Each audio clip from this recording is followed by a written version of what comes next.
The basement smells like copper and earth. Detective Sarah Chen's flashlight beam cuts through the darkness, landing on 3 driver's licenses arranged in a perfect triangle on the concrete floor. 3 women. 3 smiling faces frozen in DMV photographs. Behind her, the forensic team's camera flashes illuminate the walls, covered floor to ceiling with photographs. Hundreds of them. The same 3 women, captured in moments they never knew were being recorded. Grocery shopping, leaving work, sleeping through bedroom windows. Sarah's hand trembles as she picks up the center license. * Melissa Grant. Age 28. Expires 2026. * The present tense feels obscene. Her radio crackles. Detective, we found something in the crawlspace. The officer's voice breaks. You need to see this now. Sarah's heartbeat pounds in her ears as she moves toward the narrow opening, knowing that whatever lies beyond will confirm the nightmare that's haunted this case for 6 months, since the first woman vanished without a trace. Melissa Ann Grant was born on March 15, 1996, in Provo, Utah, to parents who believed in second chances and boundless grace. She grew up in the shadow of the Wasatch Mountains, a place where everyone knew everyone, where community meant safety, where trust was currency. At 28, she worked as a pediatric nurse at Utah Valley Hospital, the kind of person who remembered every child's name and kept lollipops in her scrub pockets. Her colleagues called her Sunshine because she seemed incapable of darkness. But Melissa carried wounds invisible to most. Her father had left when she was 12, walked out one Tuesday morning and never came back. No note. No explanation. Just absence. It taught her that love was something you had to earn and re-earn, that abandonment could come without warning, that you needed to be perfect to be kept. She became a collector of reassurance, always asking, "Are we okay?" in relationships, always reading silence as rejection. Jessica Marie Holloway, born November 22, 1994, in Salt Lake City, grew up in a home where religion was armor and judgment was love. Her mother's favorite phrase, "We don't air our dirty laundry." Jessica learned early to smile through pain, to present a flawless exterior while internal chaos raged. At 31, she was a successful real estate agent with a social media presence that screamed #blessed, perfectly curated photos of mountain hikes, green smoothies, and motivational quotes about manifesting abundance. Behind the Instagram filters, Jessica wrestled with profound loneliness. She'd been married at 23 to a returned missionary everyone adored. The divorce came 2 years later, quiet and shameful, after she discovered his affair. She never told anyone the real reason, just let people assume she'd failed somehow. Now she dated with an intensity that bordered on desperation, each new relationship a chance to prove she was worthy of being chosen. Amy Catherine Reeves, born July 8, 1998, in Ogden, was the youngest of 5 children in a family where attention was scarce and love was competitive. Born to parents who'd had her accidentally in their 40s, she always felt like an afterthought, a late addition to a family photo already complete. At 27, she worked as a barista and freelance photographer, artistic and intelligent but unable to finish what she started, 2 years of college abandoned, relationships that fizzled, dreams that never quite materialized. Amy's core wound was invisibility. She'd learned that being quiet meant being forgotten, so she made herself interesting through chaos, spontaneous road trips, impulsive hair colors, relationships with men her family would hate. She craved the moment someone truly saw her, really saw her, and told her she mattered. She would do anything to keep that feeling alive. Detective Sarah Chen, born January 3, 1983, in San Francisco, had moved to Utah 15 years ago after her own life imploded. A decorated officer with SFPD, she'd made a mistake, trusted the wrong person, missed the signs in a domestic violence case. The victim ended up dead. Sarah couldn't save her marriage or her peace of mind after that. She worked with missing persons because she believed everyone deserved to be found, even if she'd never found her way back to herself. The man they were all dating, the man Sarah was hunting, was known to each woman by a different name. Melissa met David Richardson at a hospital fundraiser in January. He was charming in an understated way, handsome but not obviously so, the kind of man who became attractive through attention. He listened like listening was an art form, asked questions about her childhood, her dreams, her fears.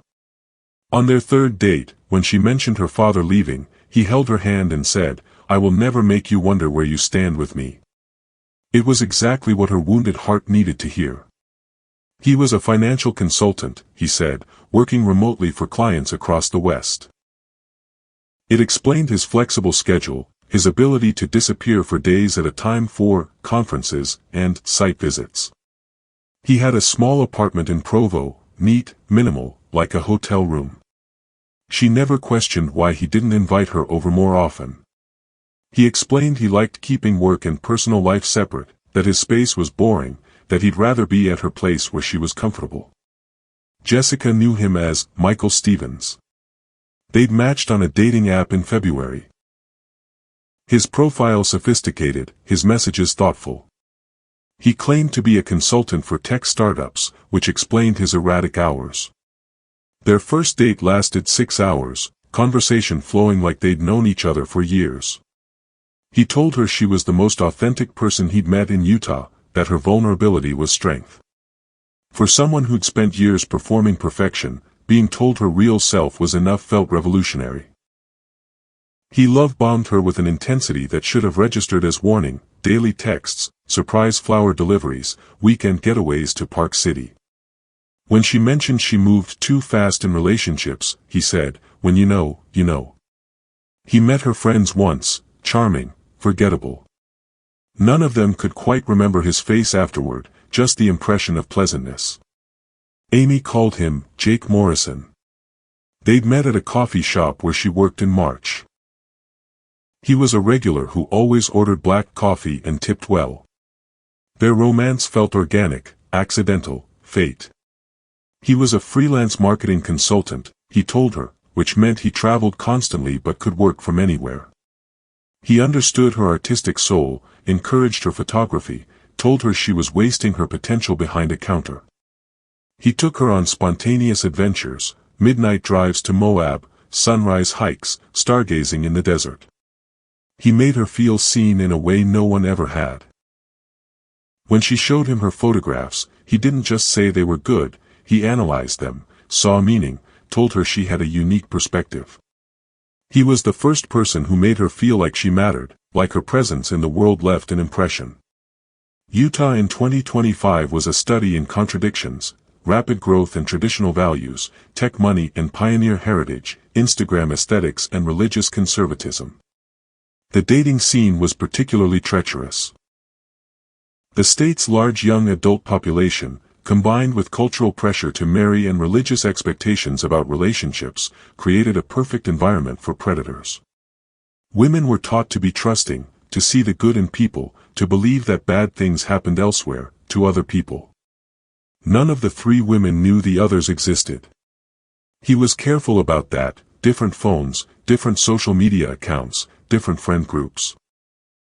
He'd studied their patterns, their vulnerabilities, their blind spots. He knew Melissa worked 3 12-hour shifts a week, giving him 4 days to be elsewhere. He knew Jessica traveled frequently for real estate showings. He knew Amy's schedule was unpredictable, that she often disappeared for days on creative binges without checking in with anyone. He was patient. He never pushed too hard, never made them suspicious. He mirrored their attachment styles. Giving Melissa constant reassurance, giving Jessica passionate intensity, giving Amy the feeling of being truly seen. He became exactly what each woman needed, a perfect reflection of their deepest desires. Sarah Chen had been tracking patterns for months before the disappearances began. She'd noticed something strange in the missing persons database. Over the past 5 years, 12 women across Utah, Nevada, and Idaho had vanished. All in their 20s and 30s. All attractive but not stunning. All dating someone new. All gone without obvious foul play, no bodies, no crime scenes, no witnesses. Just women who stopped showing up to work, stopped answering phones, whose apartments sat undisturbed with rent unpaid. The cases were handled by different jurisdictions, never connected, always eventually classified as voluntary disappearances. Women left sometimes. Women started over. Without evidence of violence, there was little to investigate. But Sarah saw something others didn't, a signature in the negative space, a pattern in the absence of patterns. These weren't women running away. These were women being erased. It started small, the way darkness always does. Melissa noticed David was harder to reach in late April. His texts came slower, his explanations vaguer. When she asked if everything was okay, he accused her of being paranoid, and reminded her of their conversation about her abandonment issues. "I told you I'd never leave," he said. "But I need you to trust me." She apologized, felt ashamed of her neediness, and tried to be less clingy. Jessica saw changes too. Michael's spontaneous gestures stopped. He canceled dates last minute, claimed work stress, and seemed distant. When she tried to discuss their relationship, he shut down, saying she was creating problems where none existed. She backed off, afraid of pushing him away, convinced her divorce had made her bad at relationships. Amy noticed Jake taking phone calls in another room, being vague about his whereabouts. Once, she saw a notification flash on his phone, a message from someone named M with a heart emoji. When she asked about it, he explained it was his sister Emily, and showed her, after a moment's hesitation, a contact labeled M Red Heart, Sis. She felt foolish for doubting him. Each woman, separately, experienced the same subtle shift, from being the center of his world to existing at its periphery. The change was gradual enough to make them question their own perception. Was he really different, or were they being insecure? Were these red flags, or just normal relationship evolution? Melissa started having nightmares, dreams of being watched, of shadow figures outside her windows. She woke up feeling observed, though she could never articulate why. Her co-workers noticed she seemed anxious, jumpy. "Everything okay?" they asked. "Fine," she lied, not wanting to seem crazy. Jessica became obsessive about her appearance, convinced she was losing his interest because she wasn't enough. She doubled down on her Instagram perfection, posted photos with carefully crafted captions about gratitude and growth. Friends commented how happy she looked. She'd never felt more desperate. Amy threw herself into her photography, trying to recreate the feeling of being seen. She took hundreds of self-portraits, trying to capture what Jake saw in her, trying to prove she was worth keeping. The photos grew darker, more abstract, less like documentation and more like evidence of disappearing. Sarah Chen's investigation intensified in May when a pattern emerged. She'd been cross-referencing missing women with dating app usage, social media activity, and credit card records. 3 names kept surfacing in recent weeks. Women who'd all stopped posting online, stopped responding to messages, whose digital footprints ended abruptly. Melissa Grant, last seen April 28, Jessica Holloway, last contact May 2. Amy Reeves, disappeared May 6. But here was the strange part, none were officially missing. Melissa's hospital received a resignation email. Jessica's real estate office got a text saying she was taking a mental health break. Amy's roommate found a note saying she'd gone to California to find herself. Everything seemed voluntary. Everything seemed explainable. Except Sarah didn't believe it. The timing was too close. The explanations are too convenient. And when she dug deeper, she found something that made her blood run cold. Each woman's last known location, according to phone records and credit cards, was in the same area of Utah County near Provo, within a 2-mile radius of each other. The break came on a Wednesday, May 15, when Jessica's mother broke down the door to her daughter's apartment after 3 weeks of silence. The apartment looked normal, dishes in the sink, laundry in the hamper, laptop on the coffee table. But something felt wrong. Jessica's mother, Linda, knew her daughter's patterns. She knew Jessica never left dishes unwashed. She knew the laundry would never sit unfolded. Most damning. Jessica's phone was there, plugged in and fully charged, unlocked with no passcode. Linda went through it, hands shaking. Text messages with someone saved as M. Redheart. Loving messages, then confused ones, then desperate ones from Jessica. Why aren't you answering? Did I do something wrong? Please just tell me we're okay. The messages stopped on May 2nd. After that, nothing. But there were outgoing messages sent May 3rd and 4th. Brief, generic texts to work and friends saying she needed space. The writing style was wrong. The emojis were ones Jessica never used. Linda called the police. By evening, Detective Sarah Chen stood in Jessica's apartment, latex gloves on, studying the laptop. The resignation email to Jessica's office was sent at 3:47 a.m. on May 3rd. Jessica's Fitbit data showed no movement after 11:23 p.m. on May 2nd. Someone else had sent that email. Sarah pulled phone records.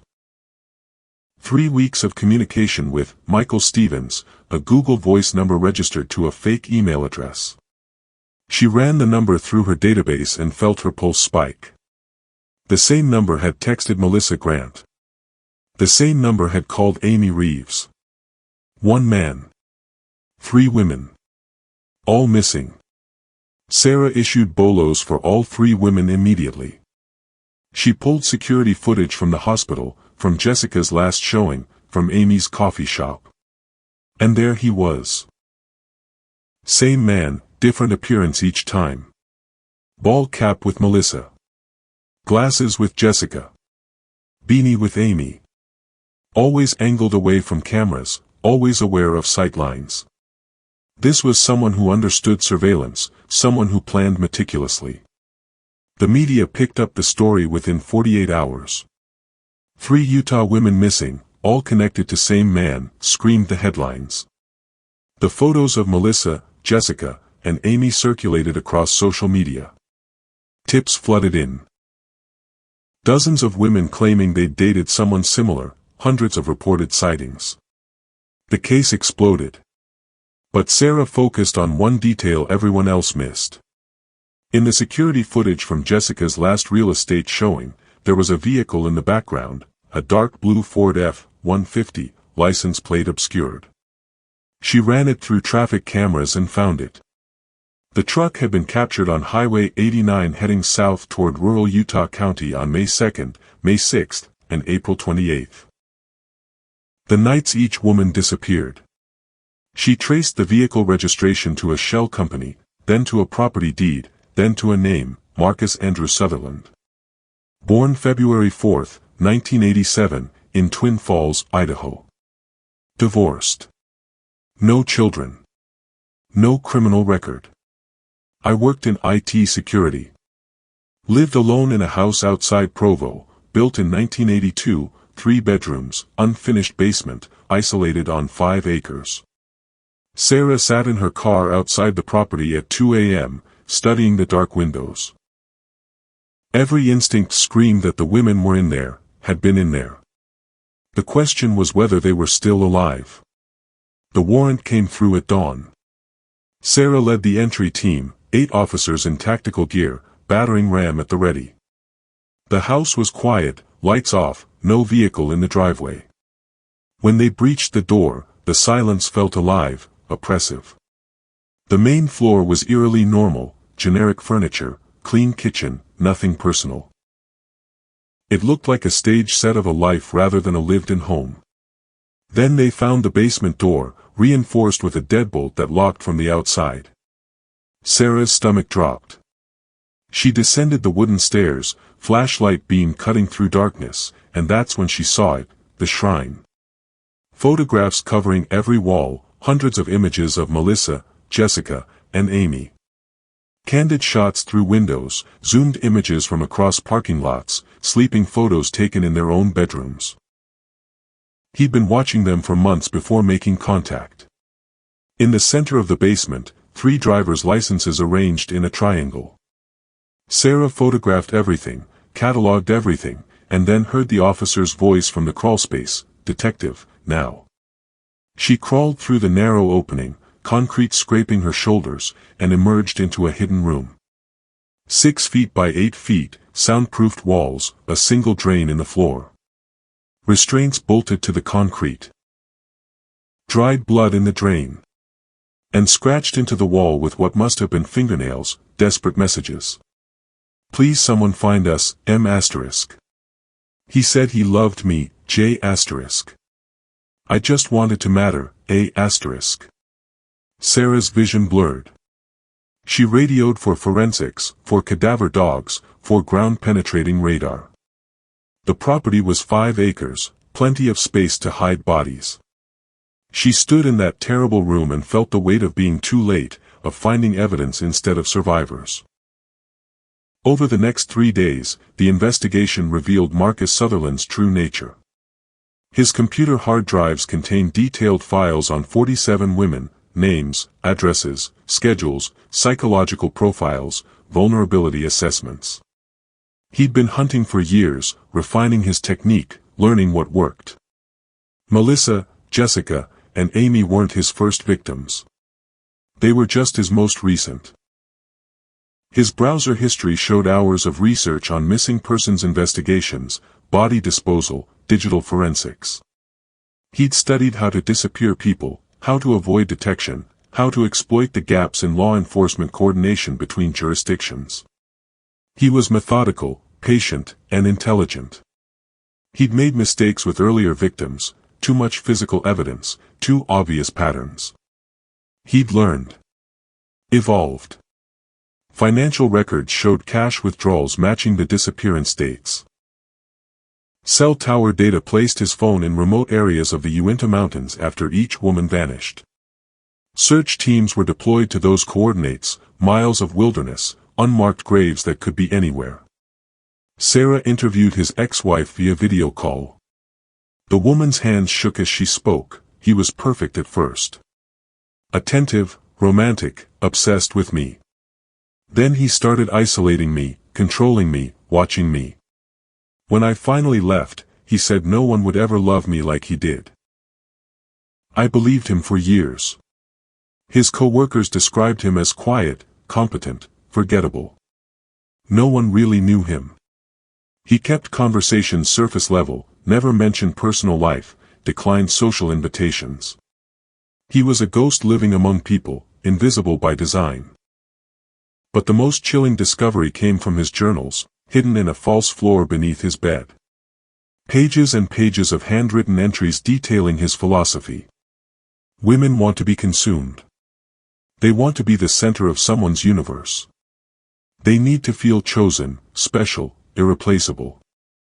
Give them that feeling and they'll follow you anywhere. The secret is understanding their wound, the thing that broke them, the lack they're trying to fill. Become the thing that fills it. Then own them completely. Asterisk. He'd written detailed accounts of his relationships with each victim, how he'd studied them, what approach worked, when they trusted him completely. He described Melissa's abandonment wound, Jessica's divorce shame, Amy's invisibility. He'd weaponized their trauma, turned their vulnerabilities into entry points. Sarah read every word, feeling sick. This wasn't passion or delusion. This was calculated predation. He saw women as puzzles to solve, games to win, objects to possess and destroy. There was no empathy, no humanity. Just cold, methodical hunting. On day 4 of the search, cadaver dogs alerted in a remote canyon 30 miles from his property. The search team found disturbed earth, recent excavation. They started digging.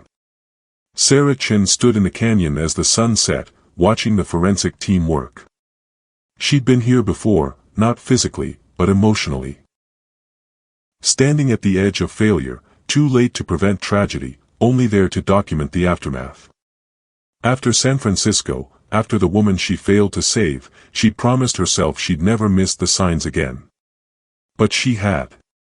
She'd seen the pattern months too late. 3 women were dead because she hadn't moved fast enough, hadn't pushed hard enough, and hadn't trusted her instincts over bureaucracy. She thought about Marcus Aurelius, whose meditations she'd read during her darkest days after leaving California. You have power over your mind, not outside events. Realize this, and you will find strength. She couldn't change what had happened. She couldn't bring Melissa, Jessica, or Amy back. But she could control what happened next. She could ensure Marcus Sutherland never hurt anyone again. She could find the other victims, give families closure, make sure these women were remembered as people, not just names in files. Over the next week, as the excavation continued and 3 bodies were recovered, confirmed through dental records as Melissa Grant, Jessica Holloway, and Amy Reeves, Sarah transformed. The guilt remained, but she channeled it into purpose. She would not look away from this horror. She would bear witness. She would build a case so airtight that justice was inevitable. She stopped sleeping in pursuit of perfection. She interviewed every person who'd ever known Marcus, tracked down his childhood friends, his teachers, his therapists. She built a psychological profile. He wasn't born a monster, he was made one through a childhood of neglect, through witnessing domestic violence, through learning that love was power and power was control.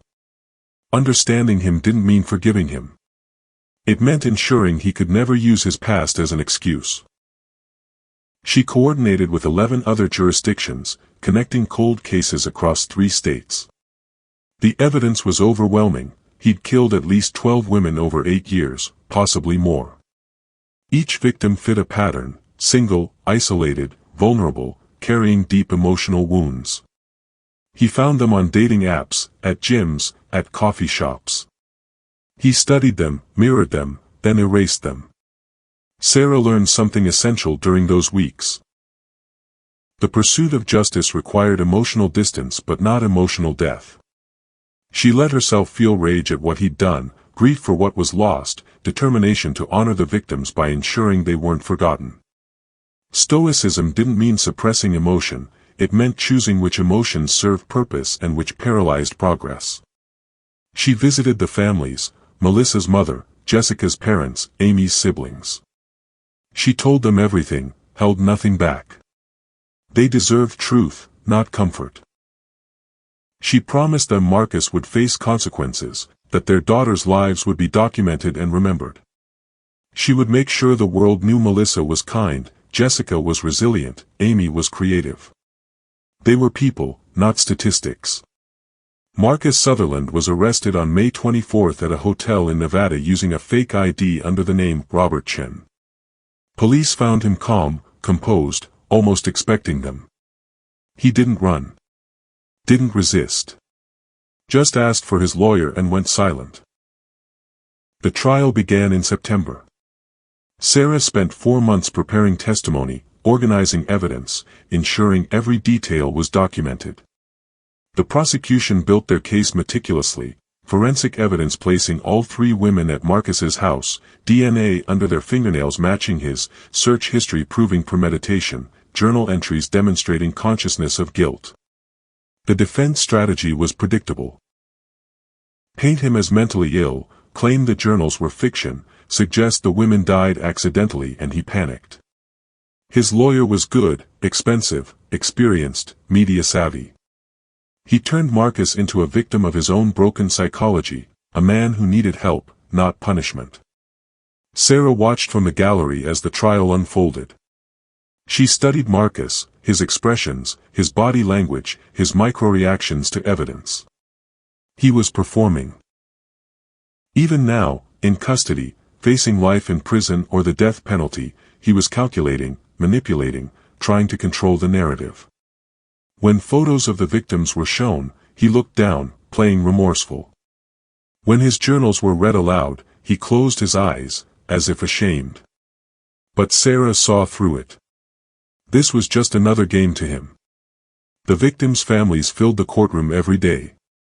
Melissa's mother, Linda Grant, sat front row, tissues clutched in her hand, eyes never leaving Marcus. Jessica's father, Robert Holloway, took notes obsessively, as if documentation could make sense of senselessness. Amy's younger brother, Tyler Reeves, glared at Marcus with pure hatred, hands clenched, jaw tight. The prosecution called Sarah as their star witness. She took the stand in late October, calm and prepared. For 3 hours, she walked the jury through the investigation, how she'd identified the pattern, tracked Marcus, built the case. She described finding the basement shrine, the hidden room, the scratched messages. She showed crime scene photos that made jurors flinch and look away. The defense cross-examined aggressively, trying to paint her as overzealous, as someone projecting her own past failures onto this case. "Isn't it true, Detective Chen, that you left San Francisco PD after a woman was murdered on your watch? Isn't it true you've spent years trying to redeem yourself? Isn't it possible you rushed to judgment here?" Sarah met the lawyer's eyes, voice steady. "I didn't rush to judgment. I followed the evidence. And yes, I failed to save someone once. That failure taught me to recognize predators. Marcus Sutherland is a predator. The evidence proves it beyond any doubt." As the trial approached its climax, Sarah felt the familiar pre-confrontation tension, the sensation of standing on a precipice, knowing the next moments would determine everything. She'd done her job. She'd given the prosecution everything they needed. Now it was out of her hands. But there was one more thing she needed to do. One final confrontation that wouldn't happen in court. The prosecution rested. The defense presented their case, expert witnesses claiming Marcus had borderline personality disorder, dissociative episodes, couldn't distinguish fantasy from reality. They edited portions of his journals out of context, suggesting he was a confused, damaged man who'd gotten in over his head. They never put Marcus on the stand, too risky, too much opportunity for the prosecution to demolish him. During a recess before closing arguments, Sarah requested a supervised meeting with Marcus in a courthouse holding cell. His lawyer advised against it. Marcus overruled him. He wanted to see her. Of course he did, one final game, one last chance to manipulate. They sat across from each other in a small room, a guard outside, glass partition between them, phone receivers for communication. Marcus smiled, not warmly, but like someone appreciating a worthy opponent.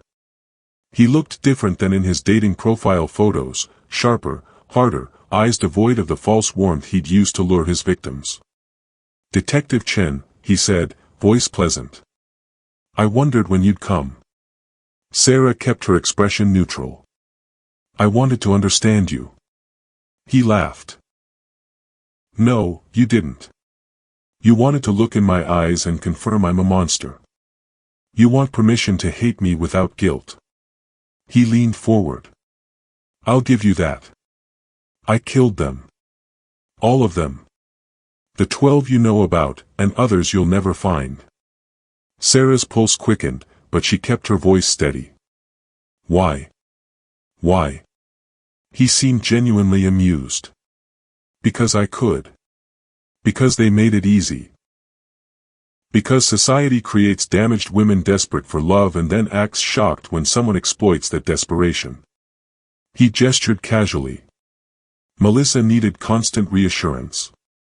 Jessica needed validation. Amy needed to feel special. I gave them exactly what they craved. They were happy right up until the end. You murdered them. I freed them from their neediness. Their endless, pathetic need to be loved. His smile turned cold. You understand that, don't you? You're damaged too. That's why you're good at this, you recognize broken things because you're broken yourself. Failed marriage. Failed career. That woman who died in San Francisco, you're still trying to save her, over and over, through strangers. Sarah felt the words land like physical blows, each one targeting a wound she'd never fully healed. He was good, he'd researched her, found her vulnerabilities, was trying even now to get inside her head. But she'd prepared for this. She'd armored herself with stoic principles, his words could only hurt if she gave them power. You're not special, Marcus. You're just a sad man who murdered women because you couldn't accept your own insignificance. You wanted to feel powerful. You wanted to matter. You're exactly like the victims you targeted, desperate, needy, empty. For the first time, his composure cracked. Don't compare me to them. Why not? It's true. Every killer I've ever studied is the same. Someone so terrified of being nobody that they destroy others to feel like somebody. You're not unique. You're not interesting. You're just pathetic. She leaned forward. And here's what's going to happen, you'll be convicted. You'll spend the rest of your life in a concrete box. The women you killed will be remembered by people who loved them. But you'll be forgotten. A footnote. Nothing. His face contorted with rage. Finally, the mask slipped completely. They were nothing without me. I made them matter. I was the most important thing in their lives. And now you're nothing in anyone's. Sarah stood. I just wanted you to know that before you disappeared forever. She hung up the phone, walked out, and didn't look back. The jury deliberated for 6 hours. They found Marcus Sutherland guilty on 3 counts of first-degree murder, 12 additional counts across multiple jurisdictions, kidnapping, sexual assault. The judge sentenced him to 3 consecutive life sentences without possibility of parole. The death penalty was considered but ultimately rejected. Death was too easy. Let him rot. The verdicts came in November. Melissa's mother sobbed in the courtroom, clutching a photo of her daughter. Jessica's father sat motionless, decades older than he'd looked at the trial's start. Amy's brother walked out before sentencing was read, unable to bear another moment in the same room as Marcus. Sarah attended the victim impact statements. For 2 days, families stood before the judge and spoke about the women they'd lost. Melissa's co-workers talked about her kindness to sick children, how she stayed late to comfort scared parents. Jessica's best friend read text messages about dreams and fears, the real Jessica behind the Instagram facade. Amy's photography professor displayed her work, haunting self-portraits that showed a woman searching for herself, trying to prove she existed. The women had been erased by Marcus, but they were being resurrected by memory, by love, by people refusing to let them disappear. Sarah realized this was the real work, not just catching killers, but honoring the dead by ensuring they were seen as fully human, completely real. In the weeks after the trial, Sarah worked with the victims' families to establish a foundation. The Melissa, Jessica, and Amy Memorial Fund, dedicated to supporting domestic violence shelters, funding safety education for dating app users, and training law enforcement on recognizing predatory patterns across jurisdictions. The work gave grief a purpose, turned loss into prevention. Professionally, Sarah was promoted to lead the state's cold case unit. Her success with the Sutherland case gave her credibility to push for better coordination between departments, more resources for missing persons investigations, mandatory training on psychological profiling. She couldn't save Melissa, Jessica, or Amy, but she could ensure future victims had better chances. But the personal aftermath was complicated. Sarah started therapy, finally addressing the San Francisco case she'd buried for years. Her therapist asked what she'd learned from the Sutherland investigation. Sarah thought for a long time before answering. That failure isn't the same as giving up. I failed those women by being too slow. But I didn't give up on them. I found them. I brought them home. I made sure their families got the truth instead of eternal wondering. That has to mean something. The nightmares came occasionally, dreams of basements and scratched messages, of women's voices calling from darkness. But Sarah learned to sit with them, to let them pass without destroying her. Suffering was part of the work. Accepting that didn't mean surrendering to it. She visited the families every few months, checking in, maintaining connection.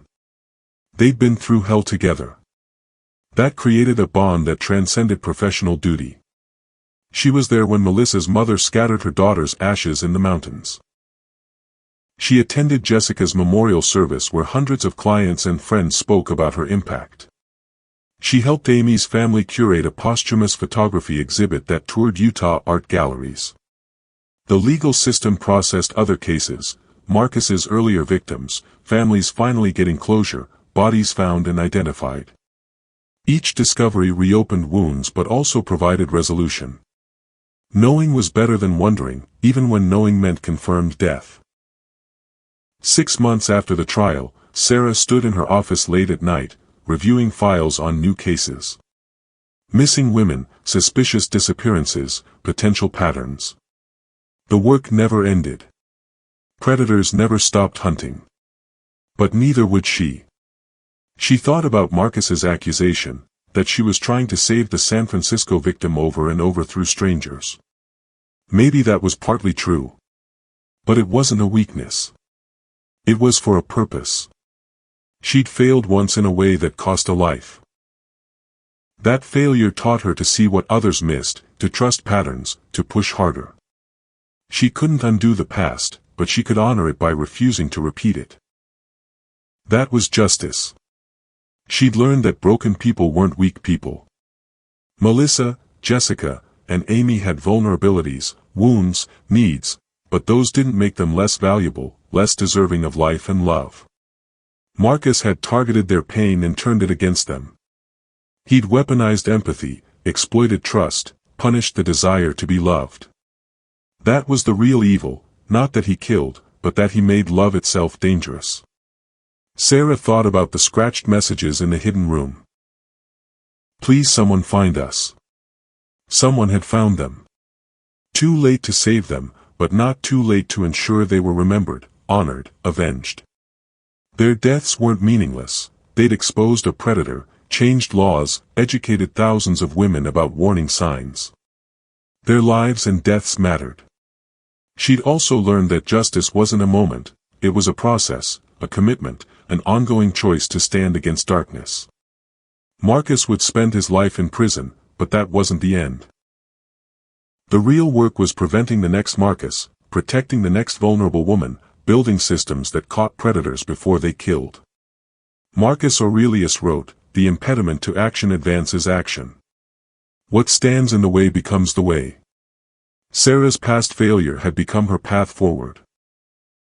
Her inability to save that woman in San Francisco had forged her into someone who could recognize predatory patterns, who wouldn't stop until she found answers, who understood intimately what it meant to fail and refused to be destroyed by that failure. She closed the files on her desk and looked out the window at Salt Lake City's night skyline. Somewhere out there, predators were hunting. Somewhere, women were trusting the wrong people, missing warning signs, believing in love that was really manipulation. She couldn't save them all. But she could save some. And some were better than none.